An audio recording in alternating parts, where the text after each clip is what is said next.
পানি লাগে না? ইয়া রহমান রাহিম, কত বরকতময় রহমতময় পাহাড় যে পানি লাগে না। আসসালামু আলাইকুম ওয়া রাহমাতুল্লাহি ওয়া বারাকাতুহু। জানি না আমার সাউন্ড শোনা যাচ্ছে কিনা। অনেকভাবেই দেখা যায়, অনেক জায়গায় দেখা যায় ভিডিও বানানোর পরে দেখা যায় সাউন্ড আসে নাই। হইতেই পারে, এটা এমন কোনো কিছু নেই। ইলেকট্রিক জিনিস সবগুলা যে সমান্তরালে চলবে তা কিন্তু না, জটিলতা থাকার এটা স্বাভাবিক, অস্বাভাবিক কিছু না।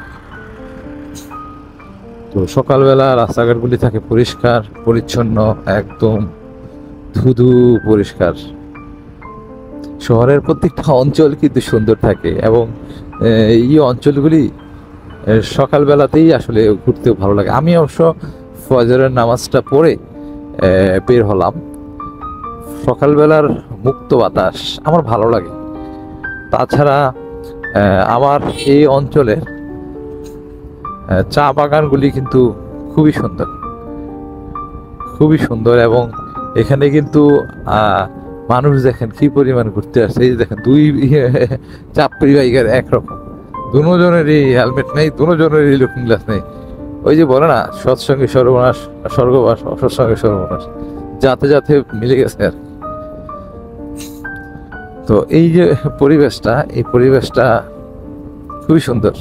এত সুন্দর একটা পরিবেশ আমার বোধগম্য ছিল না যে আসলে এই এলাকাতে এত সুন্দর একটা পরিবেশ থাকতে পারে। চা বাগান তো চা বাগানই, এখানে একটা মাত্রা আছে। এত সুন্দরভাবে সুচারুভাবে গাছগুলিকে কাটা হয় এবং এই যে এলাকাটা, এই এলাকার পরিবেশটা খুব সুন্দর থাকে। দেখেন মানুষ কিন্তু সকালবেলা আপনার জগিং করার জন্য এই এলাকাটাকেই বেছে নেয়।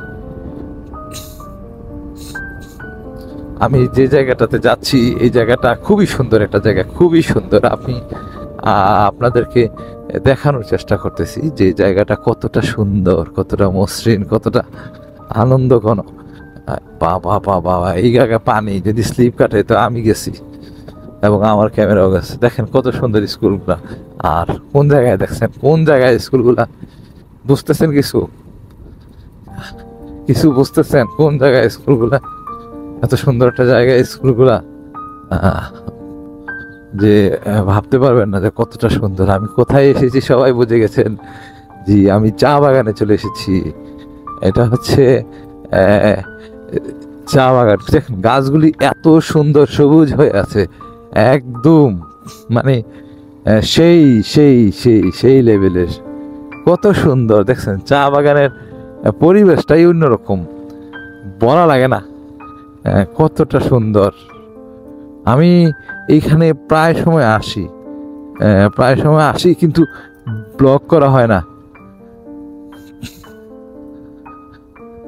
আসসালামু আলাইকুম, একটা মিনিট দাঁড়ান। এই জায়গায় আপনি থাকেন?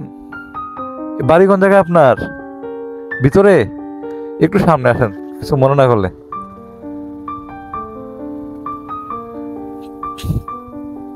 দেখছেন কত সুন্দর একটা পরিবেশ। আমি মুক্ত বাতাস, এই জায়গায় আপনি আসলে ঘুরতে পারবেন এবং দেখতে পারবেন যে পরিবেশটা কতটা সুন্দর, মসৃণ, একদম সুচারুভাবে। দেখেন গাছগাছালিগুলি কত সুন্দরভাবে আছে। জি, আপনার দেশের বাড়ি কোন জায়গায়? দেশের বাড়ি এখানেই জন্ম, এখানেই বড়? একটু সামনে আসেন। এইখানে কত বছর থাকতেছেন? জন্ম থেকেই? জন্ম থেকে এত সুন্দর একটা পরিবেশে আপনি থাকেন, আপনার কেমন লাগে একটু বলেন তো, আমরা শুনি। আমরা তো হঠাৎ আসি, আমরা তো দেখি না এরকম। এখানে জমি আছে? ধানের ফসল কোন দিকে, সোজা নাকি পাহাড়ের উপর দিয়ে? ও সামনে, বেশি দূর না। ও আচ্ছা আচ্ছা, এত সুন্দর একটা জায়গাতে আপনি থাকেন, খুব সুন্দর। এই আপনার তো মনে হয় না এমন কোনো কিছু, আপনি সবসময় যেহেতু থাকতেছেন আপনার কাছে, কিন্তু আমাদের কাছে তো মনে হয় এটা একটা স্বর্গরাজ্যের মতো, খুব সুন্দর। এই কবরস্থান কার এটা? ওই যে কবরস্থানটা দেখা যাচ্ছে, হ্যাঁ খ্রিস্টানদের। ও, এখানে অন্য ধর্মের লোকও আছে? কোন কোন ধর্মের লোক আছে এখানে? সব ধর্মের লোক আছে এখানে? ও আচ্ছা আচ্ছা, এত সুন্দর একটা পরিবেশ। আপনার বাচ্চা বাচ্চা নিয়ে, ফ্যামিলি নিয়ে এখানে থাকেন? ও আচ্ছা, আর কি ফসল লাগাবেন? ও আচ্ছা আচ্ছা, ধান ফলাইবেন। এটা কি পানি দেওয়া লাগে না পানি ছাড়াই হয় এখানে? ও না, বলতেছি জমিটা কি একটু পানি পানি টানি থাকে কিনা জমিতে? না, খাগড়াছড়ি একবার গেছিলাম, ওইখানে জুম চাষ, মানে ধানরই জুম বলে। ও দেখা যায় পাহাড়ের উপরে লাগাই রাখছে, পানি নাই চাই না, কিন্তু আল্লাহর রহমত কত সুন্দর হয়ে আছে। ওইটাতে জুম হবে, জুম বলতে ধান, কিন্তু পানি লাগে না। ইয়া রহমান রাহিম, কত বরকতময় রহমতময় পাহাড় যে পানি লাগে না। হ্যাঁ, এই ফল ফলালি গাছ লাগাইলেও তো মানে সেই রকমের ফল হয়। হ্যাঁ, পাহাড়ে আল্লাহর রহমত বরকত, হ্যাঁ, ঈশ্বরের দেওয়া বরদান। আপনাকে সামনে দিয়ে আসবো, আগে দিয়ে আসবো সামনে না? আপনার নাম কি? হ্যাঁ, বুঝি নাই। শুক্রা বাবু, আচ্ছা ঠিক আছে, আপনার কষ্ট দিলাম। আমরা হাত দিয়ে দেন, একটু হাত দিয়ে এইভাবে। যাই হোক, ওনার নাম শুক্রা, উনি আসলে এই এলাকাতেই কাজ করেন। এত সুন্দর একটা পরিবেশে উনি থাকেন যে উনি নিজেও উপলব্ধি করতে হয়তো পারতেছেন না যে কত সুন্দর একটা পরিবেশে থাকেন।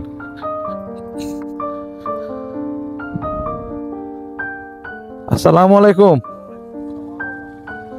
তো এত সুন্দর একটা পরিবেশে থাকতেছেন এবং উনি এখানে বসবাস করতেছেন। যাক, সুন্দর তো সুন্দরী, সুন্দরের কোনো বিকল্প হয় না এবং সুন্দরের কোনো ভাষা হয় না। তো এদিক দিয়ে যাবো কিভাবে চিন্তা করতেছি, কারণ এখানে তো দেখা যায় পানি জমে কাদা হয়ে গেছে। এদিক দিয়ে যাওয়ার রাস্তাটা বেশি একটা সুবিধাজনক নয়। এদিক দিয়ে যাওয়াটা কিরকম হবে, পানি জমে গেছে রাস্তার মধ্যখানে। মনে হয় সাইডে দিয়ে যাওয়াটাই ভালো হবে, কারণ সাইডে দিয়ে একটা গাড়ি গিয়েছে।